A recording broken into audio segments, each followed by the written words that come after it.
adik-adik praktikum fisika dasar 1. Perkenalkan, nama saya Kalista Winana Claudea dengan NIM 119160078 dari program studi matematika angkatan 2019 sebagai pemandu asisten praktikum fisika dasar 1. Dalam video kali ini kita akan memasuki modul 3 yaitu hukum kekekalan momentum. Hukum kekekalan momentum ini menjelaskan bahwa jika ada dua buah benda yang bertumbukan, maka besar penurunan momentum pada salah satu benda akan bernilai sama dengan besar peningkatan momentum pada benda lainnya. Ini artinya, total momentum sistem benda sebelum tumbukan akan selalu sama dengan total momentum sistem benda setelah tumbukan. Adapun tujuan dari praktikum modul 3 hukum kekekalan momentum ini yaitu pertama, menentukan hukum kekekalan momentum. Yang kedua, dapat membedakan tumbukan lenting sempurna dan juga tumbukan tidak lenting sama sekali. Nah, adik-adik, adapun alat yang akan kita gunakan pada praktikum modul 3 ini yaitu ada rel udara, lalu ada time counter, lalu ada pegas tumbuk sebanyak 2 buah, lalu ada penyangga 1 cm, lalu ada penghalang cahaya tunggal, lalu ada kereta A dan kereta B sepanjang 120 mm, lalu ada pompa peniup atau kompresor, lalu juga ada selang pompa, dan ada velcro sebanyak 2 buah, dan yang terakhir ada beban tambahan. Nah, kita akan melakukan percobaan pertama, tabel 1, yaitu tumbukan lenting sempurna dengan massa A sama dengan massa B dan kecepatan kereta A itu sama dengan 0, di mana kereta A ini akan berada di tengah-tengah sensor, lalu ada kereta B yang akan meluncur dari ujung rel. Nah, kita akan memasangkan tabel 1 dengan pegas.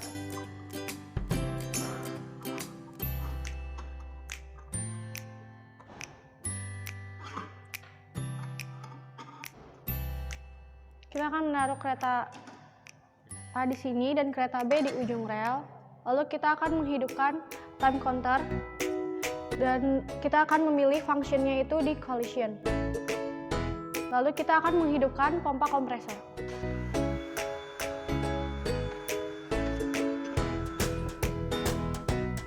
Lalu kita pilih change over dan didapat untuk nilai P11 atau kecepatan kereta B yaitu 22,77 dan kecepatan kereta A itu 59,29. Lalu kita akan melakukan percobaan sebanyak 3 kali. Lalu kita akan melakukan percobaan kedua yaitu tabel 2 di mana tumbukan lenting sempurna dengan massa A bukan massa B dan ditambah beban tambahan di kereta B.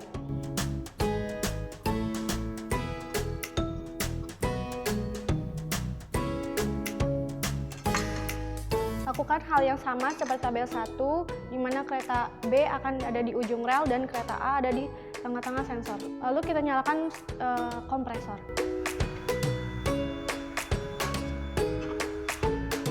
Dan didapat hasil untuk P11 atau kereta B yaitu 39,74 dan massa untuk kereta A yaitu 40,65. Kita lakukan sebanyak 3 kali. Lalu kita akan melakukan percobaan yang ketiga yaitu tumbukan tidak lenting sama sekali, di mana kita akan mengganti kereta A dengan velcro.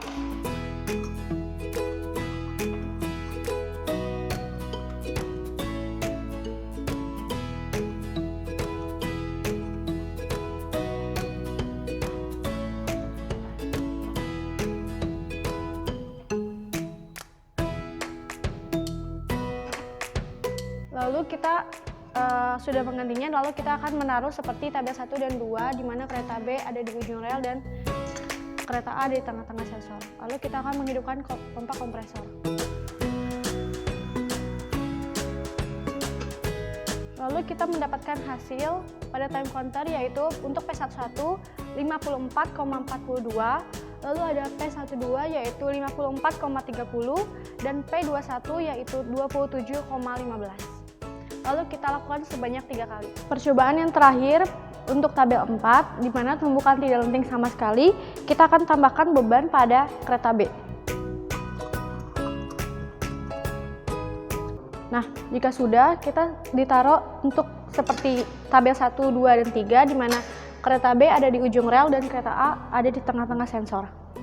Lalu kita pastikan ini sudah ada di function di mana 0,00 untuk waktunya. Lalu kita akan menghidupkan pompa kompresornya.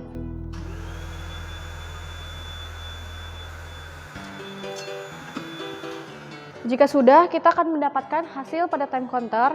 P11 kita mendapatkan hasil 82,39, lalu untuk P12 kita mendapatkan hasil 83,21, dan P22 kita mendapatkan hasil 43,94. Lalu kita akan melakukan sebanyak 3 kali.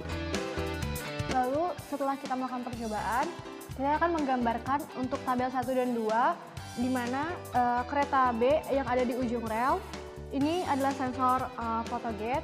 Nah, di kereta B ini akan meluncur, dan kereta B ini akan diam, dan kereta A yang akan meluncur ke ujung rel.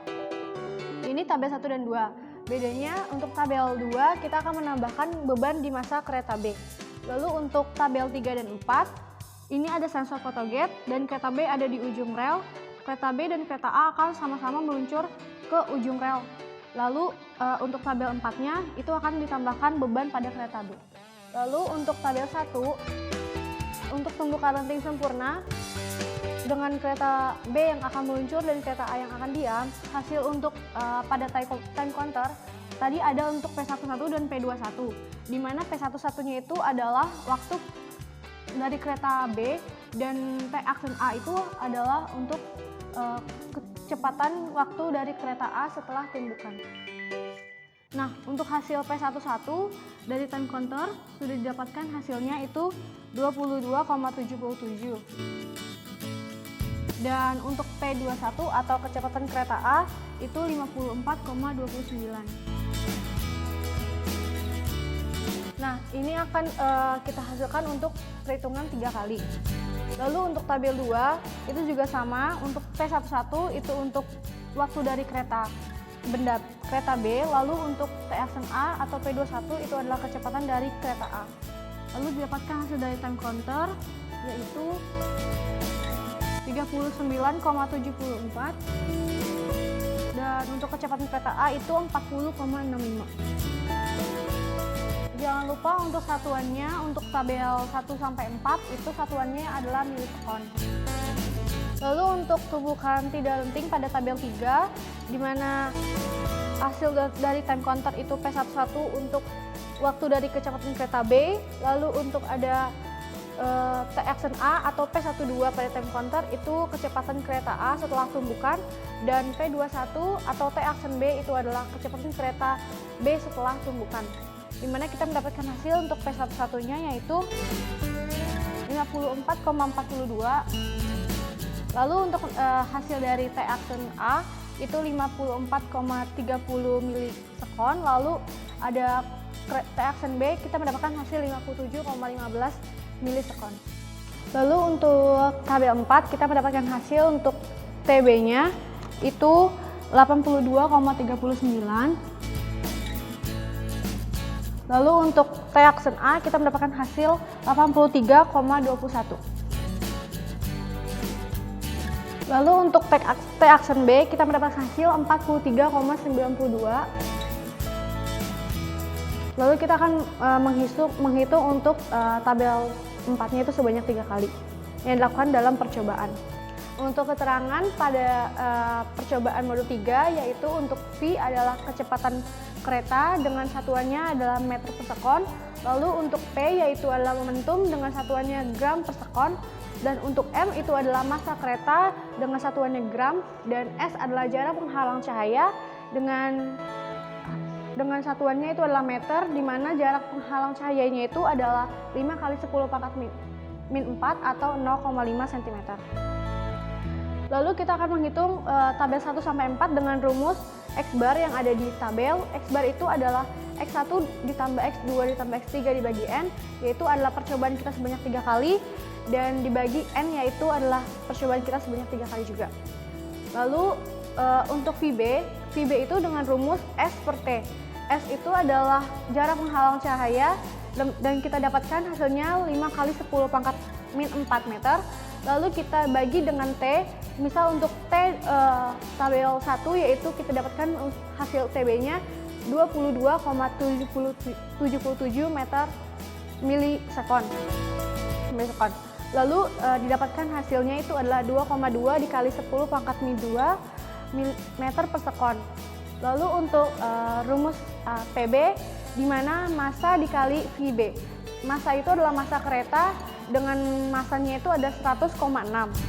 Lalu untuk VB-nya kita dapatkan hasilnya tadi ada 2,2 dikali 10 pangkat min 2. Lalu kita hitung dan didapatkan hasilnya itu 221,32 dikali 10 pangkat minus 2 gram meter per sekon. Lalu ada pun rumus tumbukan. Rumus tumbukan adalah PA plus PB sama dengan P aksen A ditambah P aksen B, di mana itu adalah massa kereta A dikali kecepatan kereta A ditambah massa kereta B dikali kecepatan kereta B sama dengan massa kereta A dikali kecepatan kereta A setelah tumbukan dan ditambah massa kereta B dikali kecepatan kereta B setelah tumbukan. Lalu kita akan masukkan kepada analisis di mana nilai rata-rata setiap tabel itu akan kita hitung dan dimasukkan ke dalam rumus tumbukan. Dan kemudian kita lihat apakah momentum sistem benda sebelum tumbukan dan sistem benda setelah tumbukan itu sama. Demikian percobaan modul 3 pada hukum kekekalan momentum ini sudah selesai. Sekian dan terima kasih. Mohon maaf jika ada salah.